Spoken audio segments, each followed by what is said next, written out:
नहीं, क्यों नहीं बजवाई? उन्होंने बजवानी चाहिए थी। नहीं, हम बजवा देंगे पवन खेड़ा के यहाँ, हम बजवा देंगे। हमारे माननीय अध्यक्ष जी आप जलेबी पवन खेड़ा के यहाँ और कांग्रेस के यहाँ पहुँचवाइए। उनको तो ये मालूम ही नहीं है कि ये चीजें भी फेमस है। वो तो किसी ने उनकी गाड़ी में एक डब्बा रख दिया और डब्बा रखा तो उन्होंने देखा कि इतनी बड़ी जलेबी यहाँ बनती है, तो उसको लेकर के वो उतावले हुए हैं थोड़े, उनको मालूम नहीं था। आम आदमी तो भ्रष्टाचार की दलदल में फंसी हुई पार्टी है, वो तो कांग्रेस से आगे है और कांग्रेस और आम आदमी पार्टी का दोनों का आपस में तालमेल है। ये तो उनकी सीटों को लेकर के झगड़ा हुआ, नहीं तो लोकसभा में तो दोनों गले मिल गए थे। जो श्रेय है वो श्रेय आदरणीय नरेंद्र मोदी जी को जाता है, जिन्होंने पिछले 10 वर्षों में ऐसी नीतियां, ऐसी योजनाएं चलाई हैं जिसका लाभ गरीब व्यक्ति को भी मिल रहा है, जिसका लाभ किसान को भी मिल रहा है, जिसका लाभ युवा को भी मिल रहा है और जिसका लाभ महिला को भी मिल रहा है। इस प्रकार की योजनाएं आदरणीय मोदी जी ने वो हर वर्ग के लिए चलाई हैं। उसका परिणाम है, उन नीतियों का परिणाम है, मोदी जी की ये लोकप्रियता का परिणाम है। मोदी जी को देश के लोग प्यार करते हैं, मोदी जी को देश के लोग स्नेह करते हैं और उसका परिणाम है भारतीय जनता पार्टी हरियाणा के अंदर तीसरी बार प्रचंड बहुमत से वो आई है और हरियाणा के लोगों का मैं दिल से धन्यवाद करता हूं कि जिन्होंने मोदी जी की नीतियों के ऊपर मोहर लगाई है। मैं सभी का आभार व्यक्त करता हूं। मैं अपने हरियाणा के भारतीय जनता पार्टी के सभी कार्यकर्ताओं का भी मैं दिल से आभार व्यक्त करता हूं, जिन्होंने इतनी कड़ी मेहनत और सरकार की डबल इंजन की नीतियों को जन जन तक पहुंचाने का काम किया है। मैं उन सब कार्यकर्ताओं को भी दिल से आभार व्यक्त करता हूं, उनको धन्यवाद देता हूं कि उनकी मेहनत के कारण हम तीसरी बार सत्ता में आए हैं। आदरणीय प्रधानमंत्री जी से शिष्टाचार मुलाकात हुई है, क्योंकि मैंने हरियाणा की जो प्रचंड जीत हुई है उसके बारे में आदरणीय प्रधानमंत्री जी को बताया है और मैंने कहा है प्रधानमंत्री जी को कि आपको हरियाणा के लोग बहुत प्यार और स्नेह करते हैं और उसका परिणाम है कि आज तीसरी बार भारतीय जनता पार्टी को इतनी बड़ी सीटें दे करके ये तीसरी बार हरियाणा में डबल इंजन की सरकार बनी है।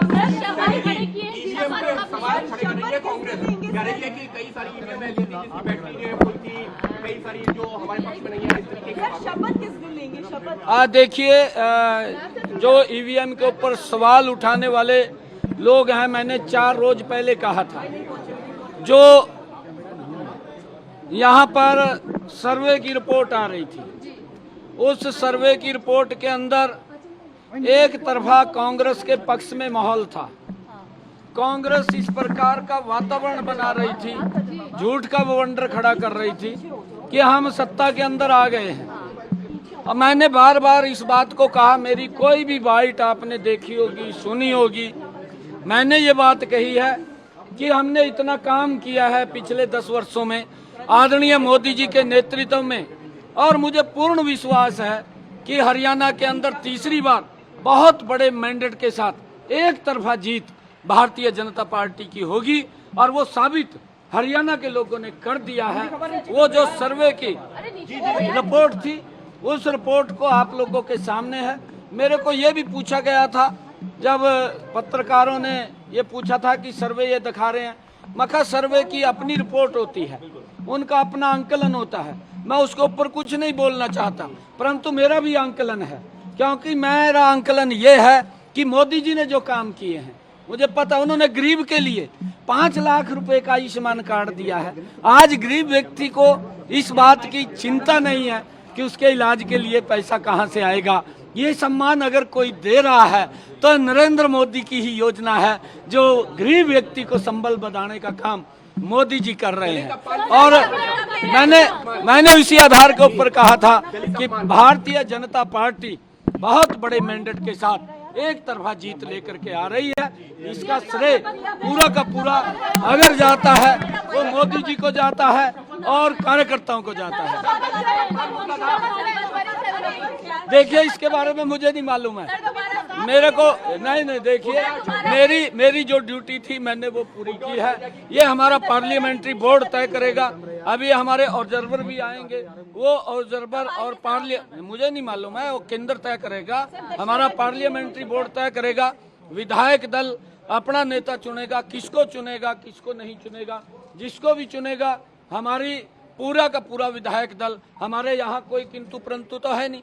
हमारे यहाँ कोई ये भी नहीं कहता कि ये जो पार्लियामेंट्री बोर्ड का आदेश होगा वो सिर माथे के ऊपर होता है। और वो मैंने कहा है कि केंद्र तय करेगा, हमारे ऑब्जर्वर आएंगे, ऑब्जर्वर उसको जो आएंगे वो तय करेंगे। और जब दायित्व संभालने के लिए तैयार है, जिम्मेदारी नहीं, देखिए मैंने कहा है कि हमारा पार्लियामेंट्री बोर्ड इस बात को तय करता है और पार्लियामेंट्री बोर्ड का फैसला वो अंतिम फैसला है। जो भी फैसला उनका होगा वो सर्वमान्य है।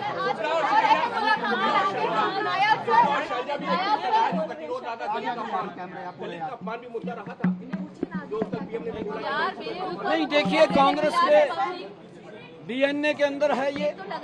इन्होंने कभी भी दलितों का सम्मान नहीं किया। दलितों को अपमानित करने का काम ये कांग्रेस पार्टी करती रही है। और कांग्रेस ने हमेशा, आप इनका कार्यकाल देखिए, ये यहाँ से नहीं है। इन्होंने डॉक्टर भीमराव अंबेडकर जी को सम्मान नहीं दिया, उसको अपमानित करने का काम ये कांग्रेस पार्टी ने किया।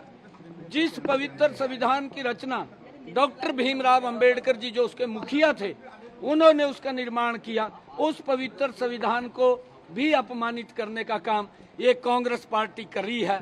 इन्होंने पिछले इलेक्शन के अंदर उस पवित्र संविधान की बुक उठा करके किस प्रकार का झूठ वो देश के अंदर बोलने का काम किया।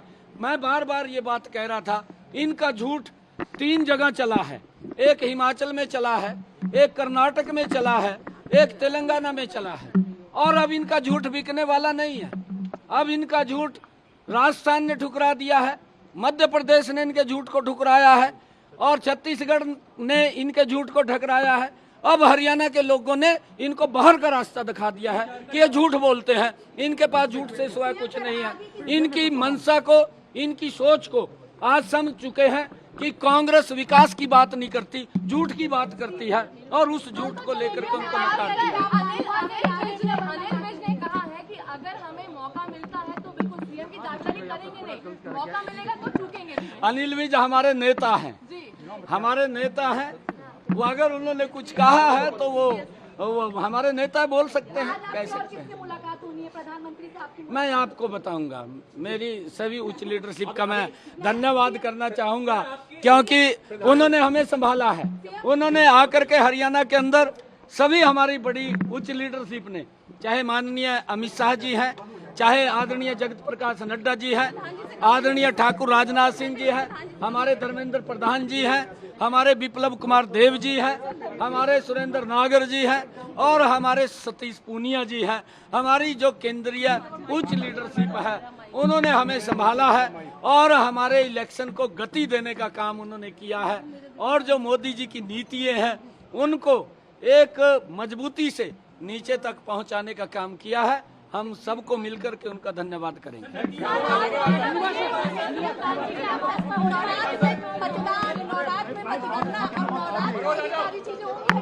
है जी, नवरात्र में मतदान, नवरात्र में मतगणना, अब नवरात्र में ही शपथ और तमाम चीजें होंगी हरियाणा में?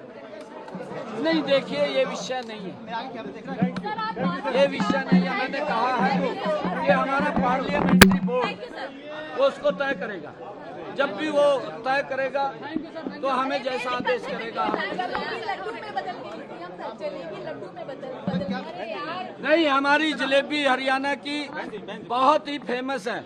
मेरे गोहाना की जलेबी बड़ी फेमस है, परंतु जो व्यक्ति ने प्रेजेंट किया है कि उसकी फैक्ट्री लगेगी, उसका ये होगा, जलेबी के ऊपर बड़ी राजनीति की है। जलेबी हमारे हरियाणा में कई प्रकार की होती है। एक बारीक जलेबी भी होती है, एक मीडियम जलेबी भी होती है, एक ये गोहाना की प्रसिद्ध जलेबी है, ये भी ऐतिहासिक जलेबी है। परंतु यही सा हमारी जो हरियाणा का कल्चर है, हरियाणा की हमारी संस्कृति है, हमारे हरियाणा का जो खान पान है, अलग अलग क्षेत्र में अलग अलग है।